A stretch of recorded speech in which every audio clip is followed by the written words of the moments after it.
سورہ رحمان اس کو زینت القرآن کہا جاتا ہے، قرآن کی زینت ہے، اور اللہ کریم نے اس میں اپنی مخلوقات میں سے دو مخلوق سے یہ پوچھ رہا ہے، ایک جنات سے اور ایک انسانوں سے۔ فَبِأَيِّ آلَاءِ رَبِّكُمَا تُكَذِّبَانِ، مشہور و معروف آیت ہے جو کنٹینیو کئی مرتبہ ریپیٹ ہوئی ہے اس سورے میں، اور اللہ تعالیٰ فرماتا ہے اے جنات اور اے انسانوں تم میری کون کون سی نعمتوں کو جھٹلاؤ گے۔ تو اس سے پتہ چلتا ہے کہ اللہ تبارک و تعالیٰ نے جنات کو بھی مخاطب فرمایا، تو وہ بھی مکلف ان تمام چیزوں کے ہیں، نعمتوں کی ناشکری نہ کریں، اللہ کی عبادت کریں، ان کے احکامات جیسے ہیں وہ اس مخلوق کو معلوم۔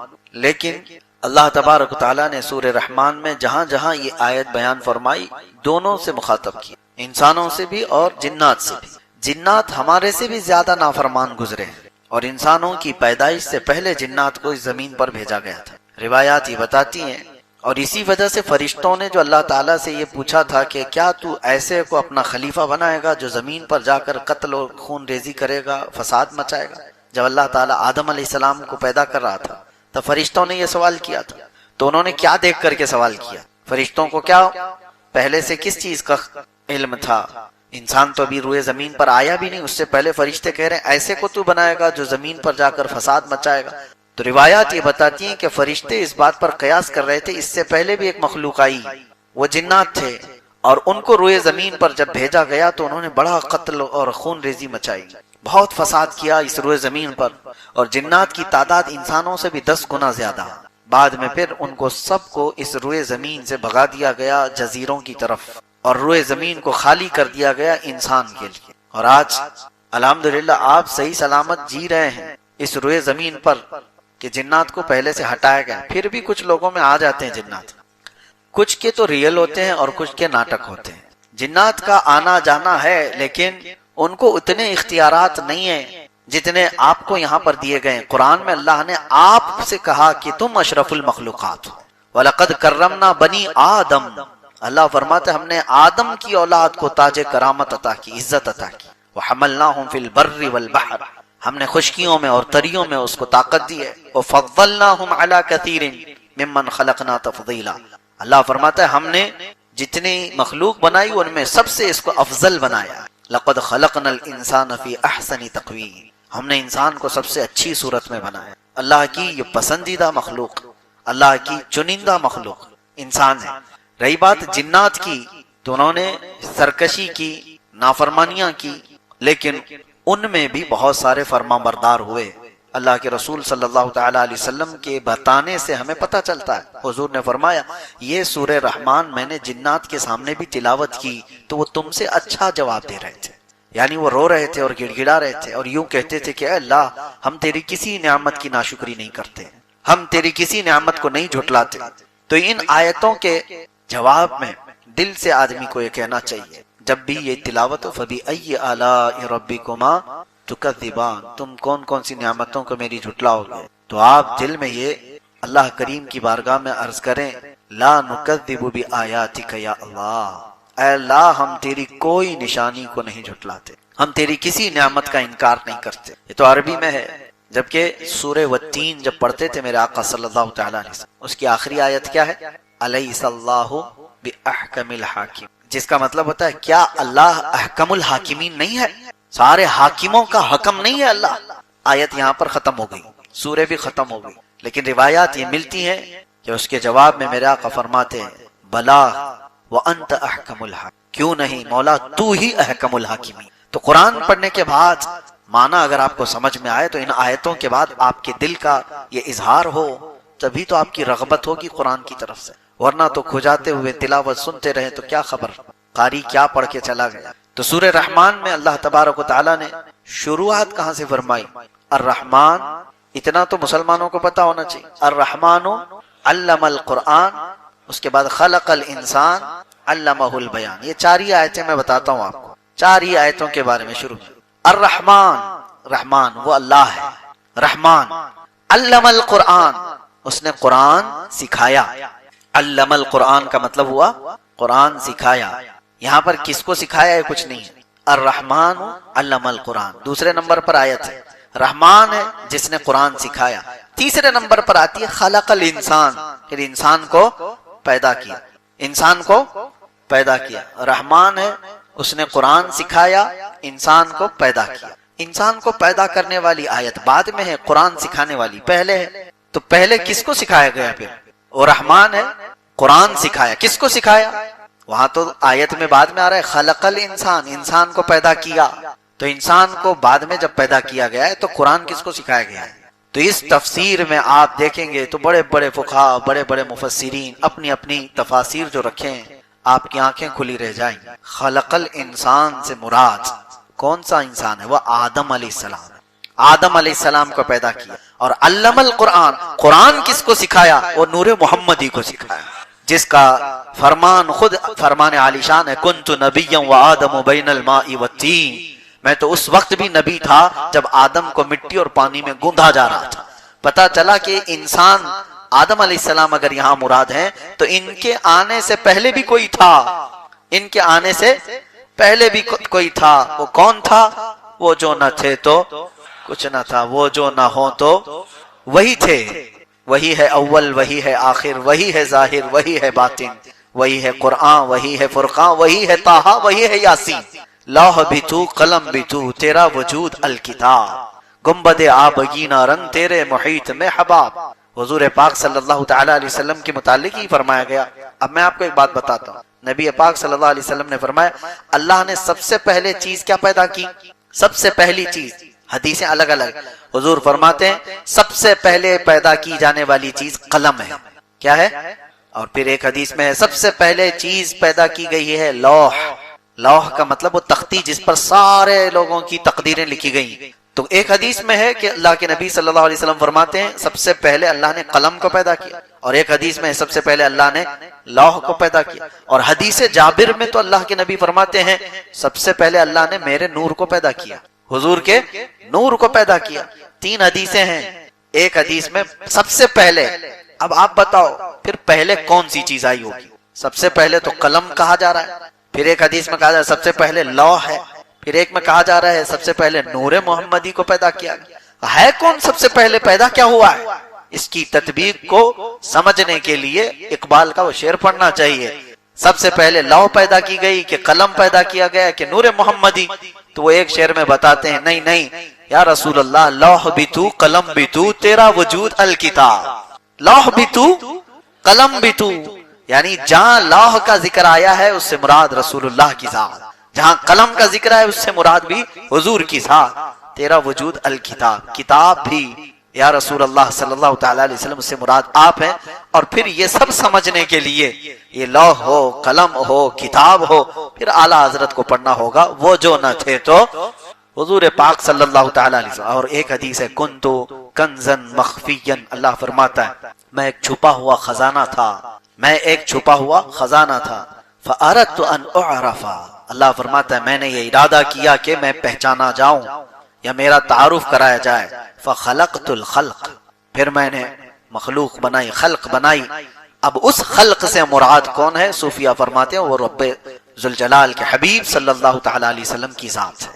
تو اللہ کے نبی صلی اللہ علیہ وسلم کو ایک لقب میں یہ کہا جاتا ہے مظہر خدا، مظہر خدا، جس کا مطلب ہوتا ہے اللہ تعالیٰ نے اپنی پہچان کے لیے جو سب سے بڑی چیز بنائی وہ محمد عربی کی ذات ہے، حضور پاک کی ذات ہے۔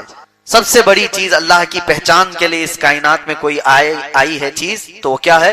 محمد عربی کی ذات۔ اور رسول کو دیکھ کر کے اگر کوئی اللہ کو نہیں پہچانا تو پھر وہ کچھ بھی نہیں پہچانا۔ ویسے تو اللہ کی ہزاروں نہیں کروڑوں نشانیاں ہیں، آسمان بھی اللہ کی نشانی، زمین بھی اللہ کی نشانی، چاند بھی اللہ کی نشانی، سورج کا مدار پر چلنا یہ بھی اللہ کی نشانی، ستارے یہ ایک دوسرے سے نہیں ٹکراتے یہ اللہ کی نشانی۔ وہ سب رب تعالیٰ نے سورہ رحمان میں بیان فرمایا یخرج منہم اللؤلؤ والمرجان، دیکھو سمندروں میں مرج البحرین یلتقیان بینہما برزخ لا یبغیان، دو سمندروں کو اللہ ایسے چلاتا ہے کہ بیچ میں ایسا برزخ ہے، نہ ادھر کا سمندر اس میں ملتا ہے نہ ادھر کا ادھر۔ ایسے ایک جگہ نہیں کئی جگہ پر کائنات میں چیزیں موجود ہیں کہ دو سمندر آپس میں ملتے ہیں، دونوں کا رنگ الگ، دونوں کا مزہ بھی الگ، لیکن ان کو روکنے کے لیے بیچ میں کوئی دیوار نہیں، اور پانی ہے کہ برابر، نہ اس کا رنگ اس میں آتا ہے نہ اس کا رنگ اس میں آتا ہے۔ اور قرآن میں اللہ فرماتا ہے بینہما برزخ لا یبغیان، ان دونوں کے بیچ میں ایک برزخ ہے جو ان کو ملنے نہیں دیتا۔ وہ کیا ہے برزخ؟ نہ دیوار ہے، نہ لکڑی ہے، نہ کپڑا ہے، کچھ بھی نہیں ہے، لیکن اللہ فرما رہا ہے کوئی حکم ہے جو انہیں ملنے سے روکا ہوا ہے، کوئی حکم ہے، وہ اللہ کا حکم ہے۔ اور پھر مولا فرماتا ہے ان دونوں سمندروں سے موتی اور مرجان نکلتے ہیں، یخرج منہم اللؤلؤ والمرجان۔ پھر اللہ تعالیٰ فرماتا ہے وَلَهُ الْجَوَارِ الْمُنشَآتُ فِي الْبَحْرِ كَالْأَعْلَامِ۔ اور پھر اللہ تعالیٰ فرماتا ہے کل من علیہا فان وَيَبْقَى وَجْهُ رَبِّكَ ذُو الْجَلَالِ وَالْإِكْرَامِ۔ یہ ساری کائنات میں جتنی طاقتور چیزیں تم دیکھ رہے ہو سب کے سب فنا ہو جائیں گی، باقی رہنے والی صرف تمہارے رب کی ذات ہے۔ سب چیزیں فنا ہو جائیں گی۔ یہ پہاڑ، اونچے اونچے پہاڑ جس کو ختم کرنے کے لیے سالوں لگ جاتے ہیں، ایک پہاڑ کو کاٹنے لگ جاؤ تو تمہاری زندگی ختم ہو جائے، لیکن یہ طاقتور پہاڑ اڑا دیے جائیں گے روئی کے پھائے کی طرح۔ یہ سارے سمندر اچھال دیے جائیں گے، وَإِذَا الْبِحَارُ سُجِّرَتْ۔ اللہ نے قرآن میں فرمایا سمندروں میں آگ لگا دی جائے گی، چاند اور سورج ٹکرا دیے جائیں گے، اذا الشمس كورت واذا النجوم انكدرت۔ ستارے آپس میں ٹکرا دیے جائیں گے، چاند اور سورج کو ٹکرا دیا جائے گا، زمین میں ایک بڑا طوفان ہوگا، سب فنا ہو جائیں گے، لیکن اللہ رب العزت فرماتا وَيَبْقَى وَجْهُ رَبِّكَ ذُو الْجَلَالِ وَالْإِكْرَامِ۔ عظمت اور جلال والے تمہارے رب کی ذات باقی رہے گی، باقی کچھ نہیں رہے گا۔ اور یہ ساری نشانیاں بتا کر رب تبارک و تعالیٰ فرماتا ہے پھر تم کون کون سی نعمتوں کو جھٹلاؤ گے۔ اور ہم نے سورہ زاریات میں ایک بات یہ بھی پڑھی، ایک آیت یہ بھی پڑھی، اللہ فرماتا ہے وَفِي أَنفُسِكُمْ أَفَلَا تُبْصِرُونَ۔ تمہاری ذات میں میری نشانی ہے، کیوں دیکھتے نہیں؟ وَفِي السَّمَاءِ رِزْقُكُمْ وَمَا تُوعَدُونَ۔ اللہ تعالیٰ نے اس میں فرمایا ایک ہی آیت اگر آپ سمجھو، تمہاری ذات میں میری نشانی ہے، کیا مطلب ہے؟ حضرت محبوب الہی نظام الدین اولیاء رحمۃ اللہ تعالیٰ علیہ فرماتے ہیں کہ انسان کے جسم کے اندر جتنی نسیں ہیں اللہ کو پہچاننے کے اتنے راستے ہیں۔ اور نسیں کتنی ہیں؟ کہا گیا کہ کھول کر کے بچھا دیے جائیں تو ہزاروں کلومیٹر کا سفر ہو جائے۔ ہمارے جسم کے اندر کی جو رگیں ہیں اس کو کھول کر بچھا دیا جائے تو ہزاروں کلومیٹر کا سفر ہو جائے۔ کوئی آج تک گن نہ سکا کہ یہ رگیں کتنی ہیں، نسیں کتنی ہیں۔ اس میں ایک ڈیمیج ہو جائے تو اس کو آدمی پھر ریکور نہیں کر پاتا۔ کچھ وہ ہوں گی جو نسیں بڑی آپ کو نظر آتی ہیں، کچھ وہ ہیں جو مائکروسکوپ سے دیکھی جاتی ہیں، خوردبین سے دیکھی جاتی ہیں۔ دماغ کے اندر ہی جو نسیں ہیں کئی 100 کلومیٹر تک اس کا مسافت ہو سکتی ہے۔ اور حضرت امام اعظم ابو حنیفہ رحمۃ اللہ تعالیٰ علیہ فرماتے ہیں من عرف نفسہ فقد عرف ربہ۔ جس نے اپنے آپ کو پہچان لیا وہ اپنے رب کو پہچان لیا۔ کبھی آپ دیکھو کون ہے جو میری پوری زندگی کا نظام سنبھالا ہوا ہے، کون ہے مجھے زمین پر صرف 2 ٹانگوں پر کھڑا رکھتا ہے، گرنے نہیں دیتا۔ امام جعفر صادق رضی اللہ تعالیٰ عنہ سے پوچھا گیا آپ کوئی نشانی بتائیں اللہ تبارک و تعالیٰ، تو فرماتے ہیں کہ پرندوں کو دیکھو، پرندوں کو دیکھو، وہ ایک تار پر پوری رات سو جاتے ہیں، انہیں گرنے کون نہیں دیتا؟ کون ہے جو انہیں گرنے سے بچاتا ہے؟ حقیقت ہے کبھی آپ نے سوچا اس طرح؟ نہ وہ جھولے کھاتے ہیں نہ ان کو، حالانکہ وہ گہری نیند میں سو جاتے ہیں پتلی پتلی 2 ٹانگوں سے ایک تار پر بیٹھ کر۔ کیا انسان اس طرح تار پر بیٹھ سکتا ہے؟ ان کا کام تم نہیں کر سکتے، تمہارا کام وہ نہیں کر سکتے۔ امام جعفر صادق فرماتے ان پرندوں کو دیکھو کون ہے جو انہیں ان پتلی تاروں پر بٹھاتا ہے اور گرنے سے محفوظ رکھتا ہے، وہ اللہ ہے۔ ما یمسکہن الا اللہ، قرآن میں خود اللہ فرماتا ہے اولم یروا الی الطیر فوقہم صافات ویقبضن ما یمسکہن الا الرحمن۔ کیا تم پرندوں کو نہیں دیکھتے جو آسمانوں پر اڑتے ہیں اور ان کو گرنے سے بچائے رکھتا ہے؟ کون ہے؟ الا الرحمن، سوائے رحمان کے کوئی نہیں۔ تو یہ ساری نشانیاں کائنات میں موجود ہیں۔ اور آج کا زمانہ مجھے حیرت ہو رہی ہے، ابھی چند دن قبل کیرلا کے سلسلے میں آپ کو پتا ہوگا کہ ہائیلی ایجوکیٹڈ لوگ ہیں، لٹریسٹی وہاں پر انڈیا کے سارے سٹیٹس کے اعتبار سے 100% ہو چکی ہے، پڑھے لکھے لوگ مانے جاتے ہیں۔ لیکن میرے کئی رشتہ دار ہیں، انہوں نے مجھ سے یہ کہا کہ سب سے حیرت کی بات ہے کہ سب سے زیادہ ایتھیزم کیرلا میں ہو رہا ہے، ایتھیسٹ ملحدین کی تعداد کثرت سے وہاں پھیلتی جا رہی ہے۔ حیرت ہوئی، میں جانتا ہوں کیرلا کو اچھی طرح سے، بچہ بچہ سورہ یاسین حفظ کیا ہوا رہتا ہے، ہر گھر میں تلاوت قرآن کا معمول ہے۔ فجر کی جماعت میں آپ وہاں جا کر دیکھیں، مسجدوں میں تو ایسے لگے کہ جمعہ میں ہیں، ساری نمازوں میں اس طرح سے نمازوں کی پابند۔ لیکن آج وہ علاقہ ملحدین کی زد میں آ گیا ہے۔ یہ ایتھیزم کہاں سے آ رہا ہے؟ یہ نشانیاں اللہ تبارک و تعالیٰ کی بے حساب دیکھ کر پڑھے لکھے لوگ گمراہ کیسے ہوتے ہیں؟ ایک بات یاد رکھیں، صرف آدمی کا پڑھا لکھا ہونا کافی نہیں، علم الگ چیز ہے، نور علم الگ چیز ہے۔ علم تو شیطان کے پاس بھی تھا اور وہ گمراہ ہوا، نور علم جس کے پاس ہوتا ہے وہ ولایت پا جاتا ہے۔ بہت سارے لوگ آج پڑھ تو لیے، بڑے بڑے علم کے بھنڈار ان کے پاس ہیں، لیکن نور علم ان کے پاس نہیں۔ وہ فیوز و برکات جو اولیاء کاملین سے چل کر سینوں پر آتے ہیں وہ نہ ہو تو پڑھے لکھے لوگوں کو، ڈاکٹرز کو، انجینئرز کو، ایڈوکیٹس کو میں نے دیکھا ہے وہ ایتھیسٹ ہو رہے ہیں۔ عام لوگ نہیں، پڑھے لکھے بڑے، کئی ڈاکٹروں کی ایک تنظیم بنی ہوئی ہے ایتھیزم کی، وہ لوگ پروموٹ کر رہے ہیں اور کہہ رہے ہیں کوئی خدا ہی نہیں ہے، یہ کائنات ایسی وجود میں آ گئی، یہ نظام اپنے آپ چل رہا ہے۔ سارے لوگوں نے اپنے اپنے حساب سے نظام، اپنا دین بنایا ہوا ہے، مذہب بنایا ہوا ہے۔ میرے عزیزو، یہاں ہلکی سی بھی چیز اپنے آپ نہیں ہوتی، اتنی پوری کائنات اپنے آپ کیسے ہوگی، کیسے ہو سکتی ہے؟ لیکن جب ایمان ختم ہو جاتا ہے تو آدمی ہمیشہ نیگیٹو سوچنے لگ جاتا ہے، اس کے اندر سے جب نور ایمان ختم کر دیا جاتا ہے تو اس کو یہ نشانیاں نظر نہیں آتی۔ اسی لیے قرآن میں اللہ فرماتا ہے اِنَّكَ لَا تُسْمِعُ الْمَوْتَى وَلَا تُسْمِعُ الصُّمَّ الدُّعَاءَ، اے محبوب آپ ان کو نہیں سنا سکتے اس لیے کہ وہ گونگے بہرے ہیں اور مردہ ہیں۔ کس کے بارے میں اللہ فرما رہا ہے؟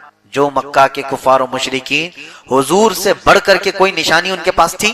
رسول پاک صلی اللہ تعالیٰ علیہ وسلم کو جس نے دیکھا، ارے آسمان کیا نشانی ہے، چاند کیا نشانی ہے، سورج کیا نشانی ہے، جس نے چہرے رسول کو دیکھا اس سے بڑی نشانی کیا ہے؟ وہ رسول جو انگلیاں برتن میں رکھ دیں تو پانی کے فوارے جاری ہو جائے، وہ رسول جو اشارہ کرے تو چاند پلٹ آئے، وہ رسول جو سورج کو اشارہ کرے وہ سورج پلٹ آئے اور چاند پھٹ جائے، اور ان کے ہاتھ میں مٹھیوں میں کنکریاں پڑنے لگ جائیں اور شجر و حجر انہیں سلام کرے۔ یہ ساری نشانیاں مکہ والے دیکھ رہے تھے کہ نہیں دیکھ رہے تھے؟ سب پتا تھا، اور جو میرے آقا فرماتے تھے وہی ہو کر بھی رہتا تھا، جو بعد میں آنے والی خبریں حضور دیتے تھے وہ ہوتا تھا۔ یہ ساری نشانیاں دیکھنے کے باوجود وہ ملحد رہے، انہوں نے کہا کوئی خدا نہیں ہے، ہم اس خدا کو نہیں مانتے جو محمد کا ہے، معاذ اللہ رب العالمین۔ میرے عزیزو، جب نور ایمان ختم ہو جاتا ہے تو بڑی بڑی نشانیاں بھی اسے نہیں نظر آتی۔ کل کی رات بھی ذکر میں نے ایک بات آپ کے سامنے ذکر کیا تھا کہ ڈرو اس بات سے کہ اللہ تبارک و تعالیٰ اگر کبھی تم کو اپنے دین سے، اپنے گھر سے دور کر دیا، بہت بری موت مارے جاؤ گے دنیا، بہت بری موت۔ اور وہ سب سے بدنصیب شخص ہے، وہ محروم ہے جس کو اللہ تبارک و تعالیٰ دھیرے دھیرے اپنے دین سے دور کرتا ہے۔ یہ میں نے بہت سارے اپنے تجربے کی باتیں آپ کے سامنے رکھی کل بھی۔ مجھے ڈر ہے اس بات کا کہ اللہ تبارک و تعالیٰ جب کسی سے ناراض ہوتا ہے تو اس کے اندر سے ایمان کی دولت کو اور دین کی یہ صلاحیت کو ختم کر دیتا ہے۔ مجھے میرے والد گرامی فرمایا کرتے، بس اب میں ختم کر رہا ہوں، مسجد کے صدر تھے، متولی ہمارے ہاں کہا جاتا ہے، اور بڑے پرہیزگار اور ایک بڑے بزرگ کی خدمت گزار بھی تھے، اور کئی سالوں تک میں جانتا ہوں، میں نے ان کو بڑھاپے میں دیکھا ہو یا ہمارے والد فرماتے تھے کہ اچانک ایسا ہوا کہ مسجدوں کے معاملات سب جگہ ہوتے ہیں، ہر جگہ ہوتے ہیں، تو نئی جماعت آ گئی، پرانے متولی صاحب کو ہٹا دیا گیا۔ اب ان کی عمر کافی بھی ہو گئی تھی، داڑھی تھی، اور اس کے بعد یہ آپسی چپکلش تھی یا جو بھی ہے، محلے میں ہوتے رہتے ہیں، ہر جگہ ہوتے رہتے ہیں۔ اور اس کے بعد جب ان کو ہٹا دیا گیا، میری یہ بات کو آپ اپنے اوپر نہ لیں، سارے لوگ جو ہے ہماری باتوں کو گھماتے ہیں برابر جگہ پر جہاں ان کو چاہیے۔ میں ریئل بات کہہ رہا ہوں، جب وہ ہٹ گئے ہوا یہ کہ اس بیچارے نے، دیکھیں یہ اللہ تبارک و تعالیٰ جب جس سے جیسا چاہے خدمت لے، اس نے کہا کہ میں اس مسجد کو ہی نہیں مانتا، یہ فتنے کی گڑھ ہے، معاذ اللہ، چھوڑ دیا اس نے۔ جو صدر رہا، متولی رہا مسجد کا، بڑی داڑھی تھی، اور کئی دنوں تک مسجد کو آنا چھوڑ دیا، پھر تھوڑے دن ہوئے، دھیرے دھیرے دھیرے نماز بھی چھوڑ دیا، ختم ہو گئی۔ میرے والد گرامی اللہ ان کی تربت پر رحم فرمائے، اکثر وہ بات بتا کر کے، نام لے کر کے بتاتے تھے، کہا کہ کچھ سال گزرے کہ اس بندے کو، ہمارے یہاں اوسی کھیلنا کہتے ہیں، وہ کیا کہتے ہیں جو نمبر لگاتے ہیں، مٹکا، یہاں ہوتا ہے مٹکا کھیلتے، لاٹری والے جو نمبر لگاتے ہیں، کچھ لوگوں کو اس کا نشہ ہے، نمبر لگاتے ہیں لاٹری کے اور اس کے بعد اس میں پیسے لگاتے ہیں، کیا کہتے ہیں اس کو، سٹا ہو کہ مٹکا ہو، الگ الگ جو بھی ہے، اس کی عادت اس کو لگی، اور پیسے جو بھی تھے وہ نمبر جا کر کے لگا کے آتا تھا، دوسرے دن صبح سے لے کر شام تک بیٹھے ہوئے کہ نمبر آیا کیا، نمبر آیا کیا، اس میں پیسے جاتے رہے، کنگال ہو گیا۔ وہ متولی صاحب کے بارے میں نے سنا کہ پھر وہ اپنے ہی بیٹے اور بیٹیوں کے پیسے چوری کرنے لگا، یہاں تک نوبت آ گئی اور بیٹے اور بیٹیوں کو ایک بار دو بار سمجھ میں آئے، بعد میں پھر دیکھا کہ بڑھاپے میں ابا کا حال یہ ہو گیا ہے کہ کہیں پیسے رکھو تو اٹھا کے لے جاتے ہیں اور وہ سٹے میں لگا کر آ جائے۔ سٹہ بازی کرتے کرتے اتنا تباہ و برباد ہوا، آج رونگٹے کھڑے ہو جاتے ہیں کہتے ہوئے رمضان کے مہینے میں شراب کی حالت میں اس کی موت ہوئی۔ وہ شراب پیتا رہا کسی ایک گھر کے کٹے پر باہر، آخری وقت اس کا وہاں پر دیکھا گیا جب اس کی روح نکلی۔ وہ رمضان کا مہینہ تھا لیکن شراب کی حالت میں۔ ڈر آتا ہے اس بات کو لے کر کے اللہ تبارک و تعالیٰ جب کسی کو دور کر دے تو میرے عزیزو اس کی بہت بری موت ہو جاتی۔ ہمیشہ یہ دعا کرو کہ مولا جب خطائیں ہو جائیں تو مجھے سنبھال لے، جب غلطیاں ہو جائیں تو توبہ کی توفیق دے دے، ملحد نہ بن جائے بندہ، دھیرے دھیرے خدا کا انکار کر جاتا ہے۔ یہ شروعات کہاں سے ہوتی ہے؟ ایک بات بتا دیتا ہوں، شروعات بہت چھوٹی چیزوں سے ہوتی ہے۔ نفل کو ہلکا جانتا ہے، نمازوں کو ہلکا جانتا ہے۔ یہ بھی ہمارے بزرگوں نے فرمایا کسی نماز کو ہلکا مت جانو، کسی بھی مستحب چیز کو سنت کو ہلکا مت جانو۔ ارے یہ کیا ہے، یہ تو چلتا ہے، ایسے بہت لوگوں کو دیکھا۔ داڑھی، ارے کچھ نہیں ہے، اس کے بارے میں بحث کرنے لگ جائیں گے، سنت ہی تو ہے، معاذ اللہ سنت ہی تو ہے، ارے سب کچھ ہی سنت ہے ہمارے